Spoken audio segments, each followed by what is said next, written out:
घर में बहन नहीं है ना। नरेश बाजार से अपने घर लौट कर आता है और सोफे पर बैठकर अपनी पत्नी से कहता है, आज बाजार में सुशील जी मिले थे, रुई बुलिंग के मालिक। कौन जी? कौन सी बिल्डिंग? इतना धीरे बोलते हैं कि सुनाई भी नहीं देता। बता तो काजल। अरे मम्मी, हम लोग जो खाना खाने नहीं जाते चौराहे पर, जहाँ से टर्निंग लेते हैं, वहाँ पर जो बड़ी सी बिल्डिंग आती है ना, उसी की बात कर रहे हैं पापा। अरे मैं कब गई खाना खाने? मैं तो सुबह से रात तक घर पर ही रहती हूँ। खाने तो तुम और तुम्हारा चटोरा बाप जाता है।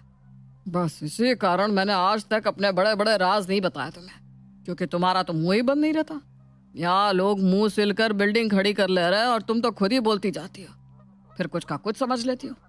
आज सुशील जी मिले थे रास्ते में, बड़े करोड़पति लोग हैं। उन्होंने हमारी काजल को देखा होगा तो बता रहे थे कि उनका भी बेटा है इकलौता, एक ननद है जो भी शादी करके अपने घर चली जाएगी।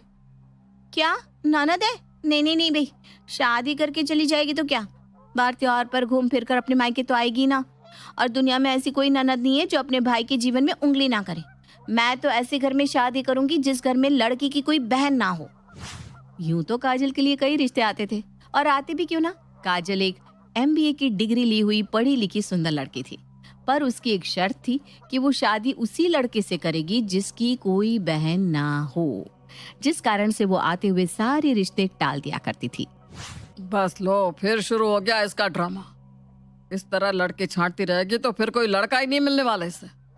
अब मैं भी बात करने नहीं जाऊंगा किसी लड़के वालों से इसके लिए। ननद नहीं चाहिए। अरे भाई, तो कौन सा तुम्हारे साथ ही रह रही है वो तो ब्याह थया कर चली जाएगी अपने घर। और तू खुद कौन सा इकलौती है? कहाँ से ढूंढ कर लाए इकलौता लड़का? कभी कभी हमें जिसकी तलाश होती है वो हमारे बहुत ही करीब होता है, पर जब तक सही वक्त ना आए हमें मिलता नहीं। और काजल की जिंदगी में वो वक्त आ चुका था। रोज की तरह अजीत काजल के घर दूध लेकर आता है। काजल दूध ले रही होती है कि अजीत कहता है, भाभी अब दीदी की शादी करा दो, इस उम्र तक तो शादी हो जानी चाहिए।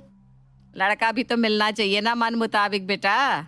एक परिवार है जिसके यहाँ हम दूध देने जाते हैं, बस पूरे घर में 3 लोग हैं, 2 बूढ़े माँ बाप और इकलौता बेटा। बेटे का नाम शायद नितिन है।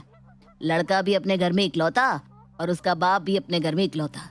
तो जहाँ कहीं से भी संपत्ति मिलेगी उसे ही मिलेगी, जो भी लड़की उसके घर में आएगी राज करेगी। ये सुनते ही सुशील और काजल एक दूसरे को देखने लगते हैं, क्योंकि नितिन तो वही लड़का था जिसकी काजल को तलाश थी। और क्या था, काजल के घर वाले नितिन के घर काजल का रिश्ता लेकर जाते हैं और फौरन रिश्ता पक्का हो जाता है। सुहाग रात के दिन थकी हारी काजल अपने कपड़े बदलकर जैसे ही बिस्तर पर लेटने के लिए जाती है कि अरे अरे, यहाँ कहाँ आ रही हो तुम? कहाँ आ रही हो कि क्या मतलब है? मेरा भी तो कमरा है ना ये। रात की 1 बजे तो सोनी ही जाऊंगी मैं। नहीं नहीं, तुम यहाँ नहीं सो सकती। मैंने आज तक अपना कमरा किसी के साथ शेयर नहीं किया। I am so sorry. ये कहकर नितिन पूरे बिस्तर पर हाथ पैर फैलाकर सो जाता है। कैसा बेशर्म लड़का है ये। जब मुझे देखने आया था तब तो बड़ा संस्कारी बन रहा था, पर रियलिटी तो कुछ और ही है। जरा भी मैनर्स नहीं है इसे। पर इतनी थक गई हूँ कि अभी इससे झगड़ा भी नहीं कर पाऊंगी। अभी काउच पर ही सो जाती हूँ, इस बारे में कल बात करती हूँ। अपनी शादी के पहले ही दिन काजल को काउच पर सोना पड़ता है। अगली सुबह काजल की कमर में जोरों का दर्द होने लग जाता है। फिर भी किसी तरह काजल अपने बैग्स अनपैक करना शुरू करती है। नितिन, जरा सी हेल्प कर दो ना, ये बैग खुल ही नहीं रहा। मुझे फ्रेश भी होना है, फिर बैग से कपड़े कबर्ड में तो रखने होंगे ना। नितिन काजल के बैग को खोलता है और ऊपर रखे कपड़ों को देखकर कहता है, जरा भी दिमाग नहीं है तुम्हें? इन कपड़ों को तुम नीचे भी तो रख सकती थी। हद हो सच में। तुम क्या बोल रहे हो तुम नितिन? जैसे तुम अंडरगारमेंट्स पहनते हो वैसे लड़कियां भी पहनती है, इसमें कोई डिफरेंस नहीं है। तुम्हारी बहन होती ना तब तुम्हें समझ में आता। नहीं है कोई बहन, मैं तो बचपन से अकेला अपनी शर्तों पर जीता आया हूँ। तुम मुझे तो मत सिखाओ तुम। और हाँ, अब से इन चीजों को छुपा कर रखा करो, मुझे ये सब पसंद नहीं है। काजल ने पहले कभी इस तरह के व्यवहार करने वाले से बात नहीं की थी। उसे तो समझ में ही नहीं आ रहा था कि वो नितिन को कैसे समझाए, क्योंकि छोटी मोटी बातें जो कि हर लड़की की लाइफ में नॉर्मल है, वो भी नितिन के लिए तो बहुत बड़ी थी। काजल कमरे से बाहर आकर अपने सास ससुर के पैर छूती है और किचन में जाती है। ओह, ये कमर का दर्द तो बढ़ता ही जा रहा है। लगता है मेरे पीरियड्स आ गए। ओह, मैं अपने डेट्स कैसे भूल गई। अभी तो मेरे पास सैनिटरी नैपकिन भी नहीं है। अब क्या करूं? मम्मी जी से पूछती हूँ। काजल अपनी सास के पास जाकर इस बारे में बात करती है। मेरे पास ये सब कहाँ से आएगा बहू? 10 साल पहले ही मैं इन झंझटों से निपट चुकी हूँ। तो मैं अब क्या करूं? ऐसी कंडीशन में एक पत्नी अपने पति को छोड़कर और किसके पास जा सकती थी? काजल भी नितिन के पास जाती है और उसे बताती है कि उसे सैनिटरी पैड की जरूरत है। और ये सुनते ही नितिन फौरन कमरे का दरवाजा बंद करते हुए कहता है, आज सुबह से न जाने तुम्हें क्या हो गया है। ये क्या बेफिजूल की बेढंगी बातें कर रही हो तुम? शर्म नहीं आ रही है तुम्हें ऐसी बातों को इस तरह बोलते हुए? धीरे बोलो ना, किसी के कानों में पड़ गई तो क्या होगा? अरे किसके कानों में पड़ जाएगी? मम्मी जी के, जिसे उन्हें पता ही नहीं होगा। आजकल बच्चों को इस बारे में पता होता है। कैसी बात कर रहे हो तुम? मुझे तो समझ में नहीं आ रहा। अभी जाओ और मेरे लिए सैनिटरी नैपकिन लेकर आओ, वरना जिस शर्म की तुम बात कर रहे हो ना, उसके यहाँ झंडे लहराने लगेंगे।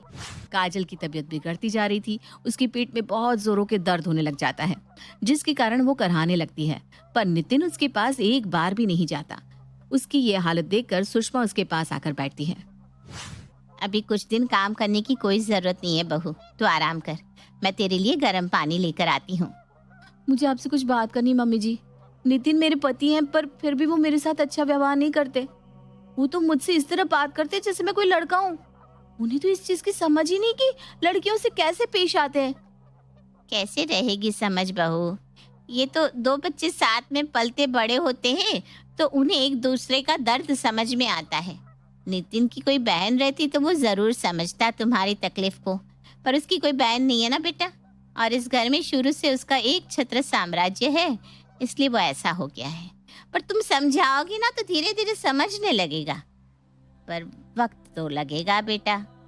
अपने साथ नितिन के ऐसे बर्ताव को देखकर काजल समझ गई थी कि जिस ननद से उसे तकलीफ थी, आज उसी की न होने के कारण उसके पति में कोई संस्कार नहीं थे।